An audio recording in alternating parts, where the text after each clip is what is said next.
amahoro n'imigisha biturutse kwa Nyagasani bibane namwe. Nongeye kubaha ikaze hano kuri Amina's Love. Niba ari ubwa mbere ugeze aha ngaha, welcome. Hanyuma ku muntu wari we wese wakoze subscribe, ni ukuri ndabashimiye cyane mbikuye ku mutima. Umuntu wese uza muri comment akagira ikintu avuga, ndamushimiye cyane kandi ndushaho kubwira n'undi wari we wese. N'umuntu wese wakoze subscribe amfasha abwire mugenzi we rwose tugere ku 5,000, sibyo? Hanyuma nanjye nzakoresha uko nshoboye, sinzabicisha irungu, kugira ngo nanjye ibyo nifuza ko munkorera nanjye mbibakorere, simbicisha irungu mu buryo bumwe cyangwa ubundi. Tutarakomeza, ndifuza kubifuriza umwaka mushya, kanizere yuko watangiye neza, kanizere yuko mwawutangiye mwishimye, mumeze neza, ibintu byose bimeze neza. Nyagasani abahe kumera neza kurushaho, abahe ubuzima bwiza, abahe ibyishimo, abahe kugira amafaranga, abahe buri kintu icyo ari cyo cyose mwifuza muri uno mwaka. Hanyuma tuzaselebratinge uri kurangira, ibintu byose bimeze bon. Ntarakomeza, ndifuza kubwira umuntu uwo ari we wese ukunda imyenda y'abayisilamu, by'umwihariko abaya. Ni amakanzu manini, biterwa niba rushaka, gusa amenshi hari igihe aza mu ibara ry'umukara, ariko ukeneye n'andi mabara wayabona. Nkushimiye iduka ryitwa Model Vibe Boutique. Ujye kuri IG usacinga iryo zina, hanyuma umwandikire umubwire ibyifuzo byose ushaka. Ndakwizeza yuko Idea 2025 uza neza. Hanyuma nongeye kubaha ikaze. Twakomeje uyu munsi rero ikiganiro nifuza kubagezaho, cyangwa se ibyo nifuza kubaganiriza, ni ibintu bijyanye no kwimenya. Biri mu mujyi wo kwimenya ku giti cyane.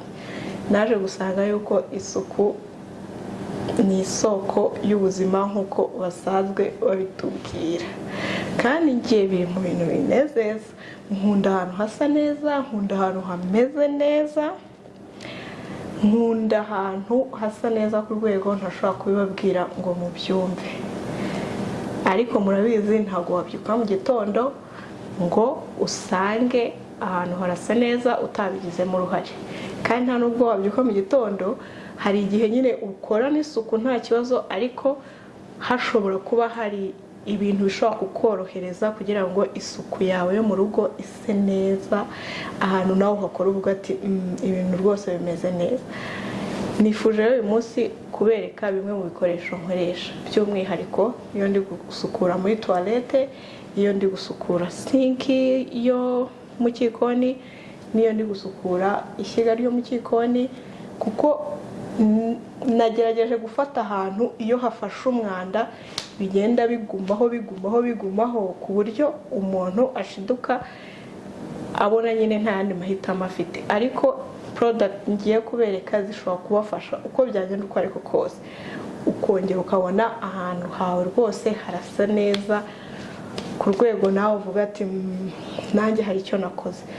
Umuntu wese ukunda kuba, umuntu wese stress ze zishira kubera ko yicaye ahantu hameze neza, ansange muri comment ambwira ati turi kumwe rwose. Hanyuma azanagaruka ambwira ati ibi bintu byaramfashije. Ikintu cya mbere nifuza ko kubereka ni ibijyanye no muri toilette. Aka kantu bakita pumice stone. Ujya kuri Amazon ugasacinga bahita bakaguha, cyangwa se ukaba wafata screenshot then ugashyira ku ifoto ya muri Amazon ugasacinga bahita bakakwereka. Aka kantu kuri wa mwanda ugenda ugafata muri toilette usa umuhondo karebaho, urakuba kaba kameze nk'ibuye, then uragatosaho gatoya ugakuba hariya nyine haba hasa nabi ahantu hose ubona nyine hari akantu kahagiye k'umuhondo k'ibiki urakuba aka kantu ibintu byose bitabimera gutya hahita toilette hitica ukagira ngo nta nubwo yigeze yandura pe.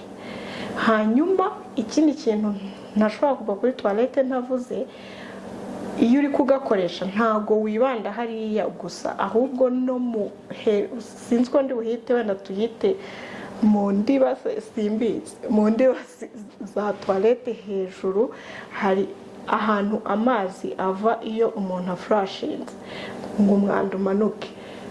Hariya hantu hakunda kuza umwanda ariko rimwe rimwe kwa ko haba hatagaragara umuntu ntahita habona. Ni byiza ko ku muntu uri koza toilette agomba kuhitaho naho akahakuba kugira ngo uko iminsi ishira uriya mwanda uri hejuru ugenda umanuka noneho ukanduza ukabona toilette yiciyemo imirongo y'umukara cyangwa yenda ku cyatsi. Ariko iyo hasukuye hakiri kare nta kibazo na kimwe hashobora kugira. Aka kabuye kazabafasha pe. Hanyuma ikindi mu gusukura toilette udashobora kubura nino chemical. Ahantu hose bihari muri Walmart bihari amastore yose ibirimo. Sinzi niba muri kuyibona neza ariko ni iyi. Iyi nayo ntago ugomba kuyibura mu gihe uri gusukura toilette yawe. Ikindi kintu utagomba kubura ni ka karuso ko gusukuramo biroroshye. Hanyuma n'iyi nayo ni powder ushobora kuyikoresha uklininga muri toilette nyine mo imbere ukayimenamo then ugakubisha ka karoso toilette igahora ishininga. Hanyuma muri toilette ubwo twavuye kuri toilette twimutse tugiye ku birahuri. Ikirahure cyo muri toilette yawe ntikizabure ino product. Ni ukuvuga ngo ni ntuza ihanagura ibirahure hakareka kuzamo imikori kwa kuno umuntu afungura amazi hanyuma amazi agataruka yingira gufasha iragufasha ugahanagura ikirahure cyo hejuru ya sink muri toilette kigasa neza. Hanyuma umuntu ugira ubunebwe bwo koza kuri toilette cyangwa se hari nk'ukuntu umuntu aba yaravuze ati nzakora deep cleaning wenda iki n'iki ariko wenda wanyura nko kuri sink yo muri toilette ukabona nyine hari ukuntu amazi yagiyeho ifite imikori. Ino chemical yagufasha urasprayingaho then ugafata umwenda ugahanagura sink yawe ihita isa neza ku rwego ntashobora kukubwira. Hanyuma wamara kuyihanagura neza hari ukuntu kuri sink gutya impande ya toilette impande ya robine haba haraje haba hasa nkaho ari umuhondo ukuntu ugakenera nk'akantu ko gukuba. Aka karoso kagufasha biroroshye kukabona ni gatoya kano ariko nagiye muri Walmart sinakabona ariko mfata ifoto yako mpita kuri Amazon then bahita batuma. Ntago duhenze nkaka ngaka nafashe package irimo utuntu 6 kandi ndakeka byari nk'amadolari 3. Ntago biba bihenze ahubwo icyangombwa no kumenya ngo ibyo nkeneye ni ibihe kugira ngo ahantu hanjye hase neza. Hanyuma kangaka ufata isabune ugakuba mu mpande nyine ahantu hagiye handura ugakuba neza cyane hanyuma ugahanagura ibyo bintu by'umukara bivamo. Aka kantu karafasha cyane yaba no kuri toilette ahantu ubona nyine kuba wakuba bikugoye cyangwa kuba wahageza icyangwe hari ukuntu icyangwe kiba kitinjira nk'ahantu mu mpande ariko aka kantu kagufasha uragakubisha. Ni akaroso gafite akantu gatoya ko gukubisha ariko ni keza pe ndakagushimiye. Hanyuma iyo umaze gukuba neza umaze guhanagura sink yawe ukaba ukeneye ko ishayininga, hari ukuntu nyine woza ariko ukabona ahantu harasa neza ariko ukabona ntabwo hari gushayininga. Ino niyo ukoresha kugira ngo urasprayingaho then ugahanagura. Kwa kuba wahogeje hasa neza ihita sink ihita ishayininga nyine ukabona yabaye nshyashya pe. Iyi niyo spray ikoresha kugira ngo ishayininge. Tugahita twimuka tukajya no muri bathtub aho twogera. Kuvuga ngo aho twogera cleaning yaho ya mbere uba ugomba gukora, ni byiza gukora deep cleaning then ugakubisha isabune ukamakinga sure nyine ko wahogeje. Hanyuma warangiza ukahunyuguza neza, ugafata igitambaro cyangwa se akayisume ukahahanagura. Wamara kuhanagura ugahita nanone usprayinga ino ntuza. Ino spray ihita ituma bathtub yawe ihita ishayininga. Hanyuma waba nanone udafite umwanya wo guklininga kandi ubona hatameze neza, icyo ukora uba waraguze ino spray nayo nayiberetse, uraba usprayingaho mu gihe ari kubona yuko idasa nabi. Kuko iyo isa nabi nabwo byavaho, ariko ni byiza kuba wakoresha nyine akangwe ukahakuba neza. Hanyuma iyo ufite ubunebwe wenda cyangwa nta mwanya ufite wabyo, ushobora gukoresha iyi ngiyi ugasprayingaho hose ukazengurutsa, then ugakora iki, ugafata agatambaro ukahahanagura neza bivaho. Hanyuma ubwo mu mpande ukibuka kwakubisha akangaka. Wabona ari gatoya ushobora kugura akangaka kako kanini bitewe n'ahantu ugiye gukuba uko hangana. Hanyuma yaba yarajemo ibintu by'umuhondo ukongera ugafata kakabuye kawe ugakubishaho, then bikavamo ukabona kumenaho amazi. After ugahita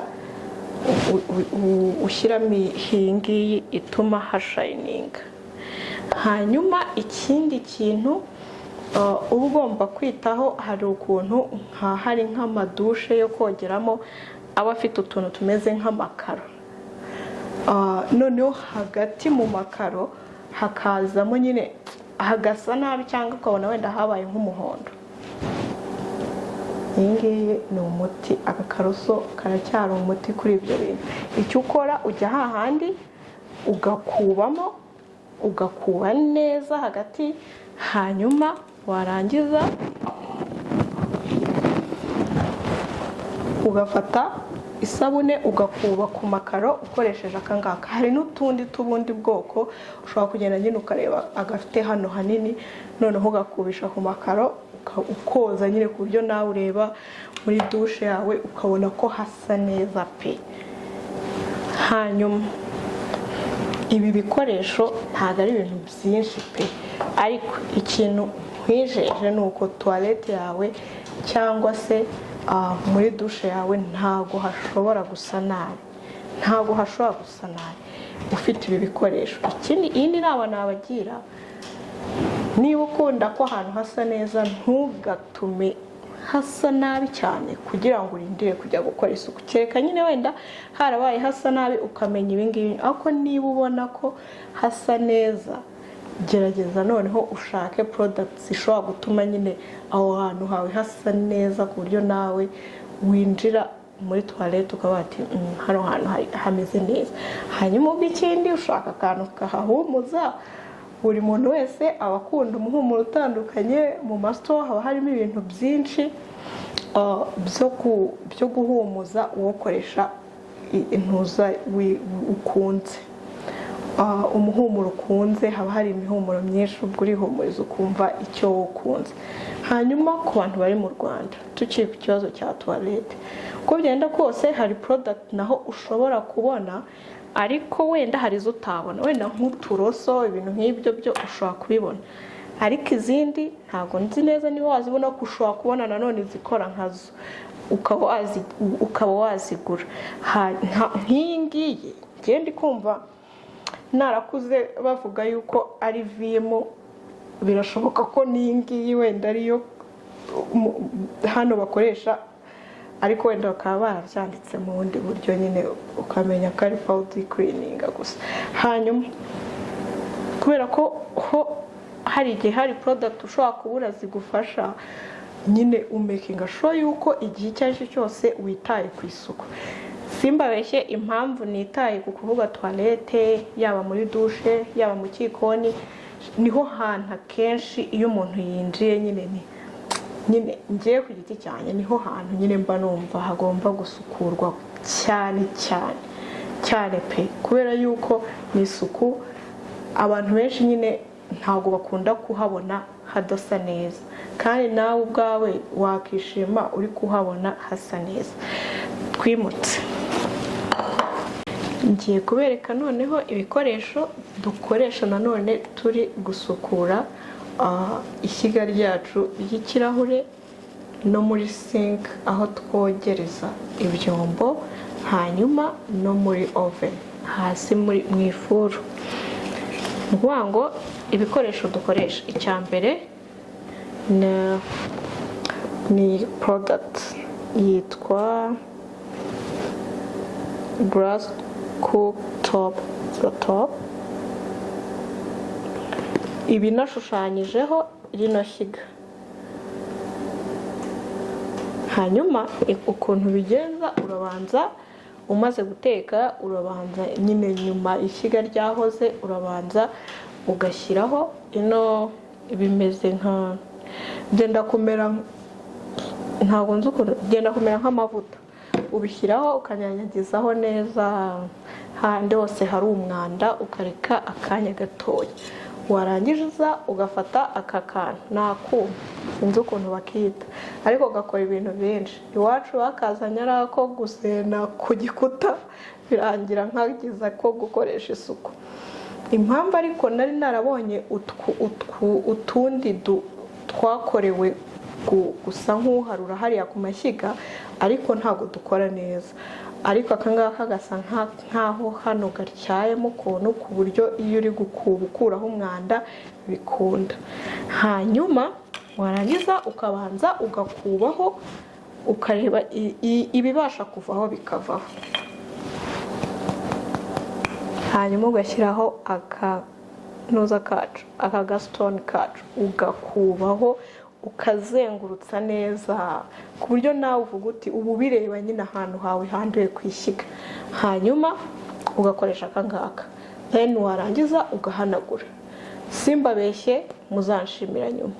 Ibi bintu uko mbiberetse bihanagura ishyiga ry'ikirahure ku rwego mudashobora kumva. Utungutu ahantu hose turahaba, utungutu two ntago ndatubona muri store, nababwiye ko mwadukura kuri Amazon. Hanyuma iyi ngiyo muri store hose zirahari. Hanyuma ugakuba ibintu bihita bigenda neza, ugahanagura ishyiga ryawe ukavuga ati hanyuma ntararenga mu gikoni, hari ukuntu mu gikoni hazaho ibintu by'umuhondo, ubu ubona bisa nkaho hari amavuta yatarukiye ahantu. Please ntukarindire ko igikoni cyawe kirinda kuzana biriya bintu. Biriya bintu bizanwa nuko waklininze ahandi hantu hose, wibagirwa gufata akantu kariho isabune ngo ukube ku gikuta cy'igikoni cyangwa hejuru aho umwuka ujya, cyangwa amavuta atarukira. Ariko iyo ubikoze umunsi ku wundi nyine guklininga ukabigira hobby, ukabigira nk'uko wakora ikintu icyo ari cyo cyose kigushimisha, utwo tuntu twose utwitaho ku buryo hatazaza icyo kibazo cyo kuba harajeho ibintu by'umuhondo. Uko iminsi ishira utabihanagura, ibyo bintu by'umuhondo biraza. Hanyuma twagiye kuri sink. Iyi ngiyi ni chemical nkoresha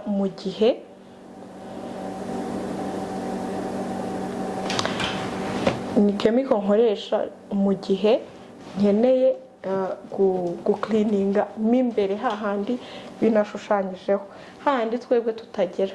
Uyimenamo hanyuma ukareka igihe kinini ho gato, nk'iminota, biterwa n'uko ubishaka. Ushobora gufata 10, 20 cyangwa 30. Hanyuma ukayimenamo, hanyuma ukareka akanya, ukaza gufungura amazi ashyushye bikamanuka. iyi ngiyi ifasha ko wa mwuka ujya uzamuka muri sink kubera yuko ibiryo wenda byagiyemo bigafata ahantu runaka hakaba hazamuka umwuka utari mwiza, uwo mwuka ushiramo. Hanyuma warangiza ugaklininga sink yawe ukayoza, warangiza ugafata karo ugashyiraho ino bridge ugakubishaho bisanzwe, sink yawe ihita yera ku rwego udashobora kubona. Hanyuma ni powder nayo ushobora kuyikoresha uri guklininga kuri sink, nabwo isa neza. Hanyuma kuri ino bridge yo ikuraho bene bya bintu by'imikoro biba byaragiye kuri sink, ukabonye nyine ko idasa neza. Hanyuma mu mpande ahantu ubona hari utuntu ugakoresha akangaka. Simbabeshye, isuku yo mu cyikoni uba uyiboneye umwanzuro. Tukajya muri oven tugasprayingamo ino spray, ugakora hose ugasprayinga, ugafunga hakamara kanya, hanyuma ukaza gufata igitambaro cyawe ugahanagura. Sinzi niba muri kuyibona neza, biba binashushanyije, biba binanditseho. Iyi ngiyi nayo iraboneka muri store. Hanyuma ibintu byose naberetse,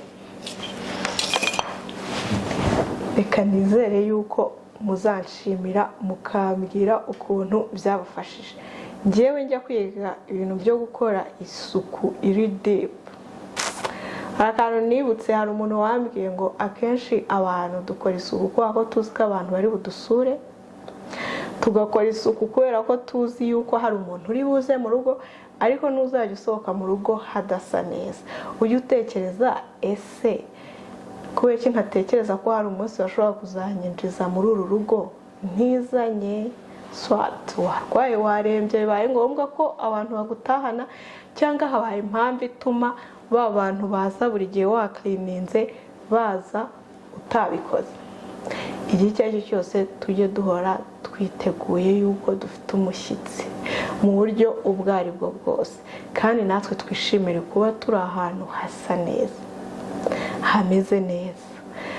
Nawe ureba ukavuga uti nicaye ahantu hameze neza, byibura ubu noneho natekereza. Hari abantu badatekereza neza iyo ahantu hadasa neza. Kanizere yuko ibintu nabasharinze bibafasha. Ino cleaning vinegar nayibagiwe, I'm so sorry. Iyi ngiyi urayikoresha hahantu nababwiye hajya utuntu tw'umuhondo, amavuta yatarutse. Uyu nguyu ni umuti, urasprayingaho bigashiraho. Abantu baba bafite amafrigo y'umweru ku buryo abana bahanazeho utuntu runaka, iyi ngiyi ni umuti. Biba bifite n'ibindi bintu byinshi bikora, ariko uyu munsi twitaye ku bintu bijyanye no mu cyikoni, bijyanye no muri toilette aho ngaho. Kanizere yuko ino video iri bubafashe. Ndabakunda cyane, ntimwibagirwe gukora share, subscribe na comment, kandi ntitwibagirwe ko tugomba kuzuza 5,000. Bye, Imana ibarinde.